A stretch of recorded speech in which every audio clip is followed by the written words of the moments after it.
Again parents کو میں ضرور ریکویسٹ کروں گا کہ اپنے بچوں کو ہمارے شر سے بچائیں، کیونکہ ہم we are ready for them and we will make an example, set an example. یہ بالکل ہم وی مین بزنس ناؤ. وزیر اعظم پاکستان میاں شہباز شریف، وفاقی وزیر داخلہ محسن نقوی اور آئی جی اسلام آباد صاحب، کیا وفاقی دارالحکومت کی انتظامیہ میں آپ نے کسی عوامی خادم کا انتخاب کیا ہے یا کسی مطلق العنان کو شہریوں پر مسلط کر دیا ہے؟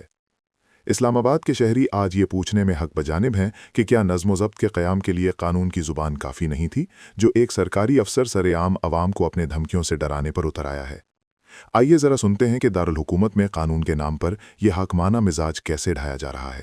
پھر تو کارروائی بنتی ہے نا. ہم نے کوئی ادھر ٹھیکہ تو نہیں اٹھایا ہوا لوگوں کو بار بار پیار سے ایجوکیٹ کرنے کا. ایک لیول ہوتا ہے، ایک حد ہوتی ہے ہر چیز کی. اگین پیرنٹس کو میں ضرور ریکویسٹ کروں گا کہ اپنے بچوں کو ہمارے شر سے بچائیں، کیونکہ ہم we are ready for them and we will make an example, set an example. یہ بالکل ہم وی مین business now.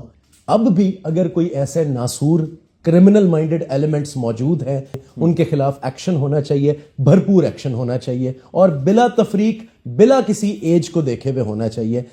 C T O اسلام آباد کا یہ کہنا کہ ہم نے لوگوں کو پیار سے سمجھانے کا ٹھیکہ نہیں لیا ہوا اور والدین کو یہ دھمکی دینا کہ اپنے بچوں کو ہمارے شر سے بچائیں، کسی تہذیب یافتہ معاشرے کے افسر کو زیب نہیں دیتا.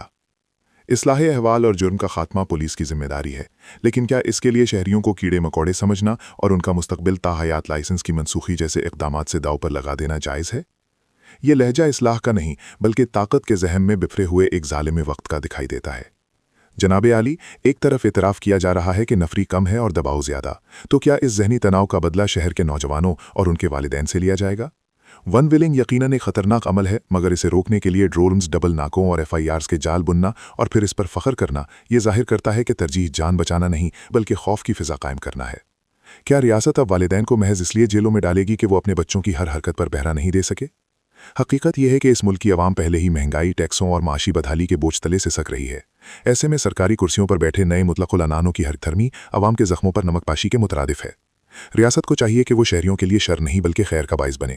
جناب والا، اس ملک میں پہلے ہی بہت سے خود ساختہ طاقتور عوام کے اوپر مسلط ہیں، خدا را نئے ظالموں کی فہرست میں اضافہ نہ کیا جائے.